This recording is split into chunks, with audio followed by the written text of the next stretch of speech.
ওই আমাদের যে মলয়পুর 2 নম্বর অঞ্চল আছে, ওই যে পূর্ব কেশবপুর আছে, ওখানে ফুচকা খেয়ে কয়েকজন অসুস্থ হয়েছে, হসপিটালেও ভর্তি আছে, নার্সিংহোমে ভর্তি আছে, আর বাড়িতেও কিছু হয়েছে। ওখানে মেডিকেল টিম সঙ্গে সঙ্গে জানার সঙ্গে সঙ্গে মেডিকেল টিম এতে চলে গেছে হসপিটালে, এই কেশবপুরে চলে গেছে হসপিটাল টিম। ওরা বাড়ি বাড়ি দেখছে, আর যারা এখানে বারহানা খাতুন আর তহিদ মণ্ডল ভর্তি আছে এদের আমরা দেখে গেলাম।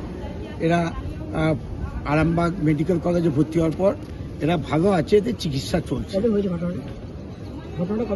কালকে ঘটেছে। অসুস্থ হয়ে ওখানে আছে 19 জনের মতো আছে। সেটা কিন্তু আমাদের যে মেডিকেল টিম আছে তারা গেছে, তারা বাড়ি বাড়ি ঘুরে ঘুরে তারা দেখছে। আমাদের ওখানকার প্রধান আছে, ওখানে মিনাজ বাপি ওরা সব আছে, ওরা থেকে ওটা দেখাচ্ছে। এখানে এখন 2 জন ভর্তি আছে, একটা বারহানা খাতুন 18 বছর বয়স, আর একটা হচ্ছে তহিদ মণ্ডল 14 বছর বয়স। ফুচকাকে হয়তো কোনো কিছু একটা হয়েছে, ফুচকা খেয়েছে তো উৎসবের সময়, ওই যে ঈদ উৎসব গেছে সেই এতে খেয়েছে, খেয়ে হয়তো কিছু হয়েছে।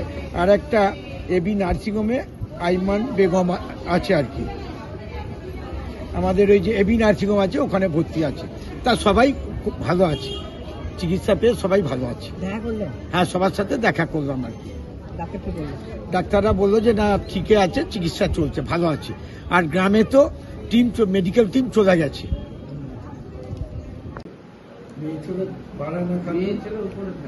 ওনার আজকে রক্তের রিপোর্ট নিয়েছে, রিপোর্ট বিকালে আসবে। এখন পর্যন্ত ভালোই আছে, আগে থেকে তো কমে যাবে। কমে যাবে, তাছাড়া কিছু অসুবিধা হয় না। ঠিক আছে, আমরা আসছি এবার ওর সঙ্গে বেশি ভালো হবে। হ্যাঁ, কথা হয়েছে মানে 357 বেডে পারে না। আচ্ছা ঠিক আছে, আমি যাচ্ছি।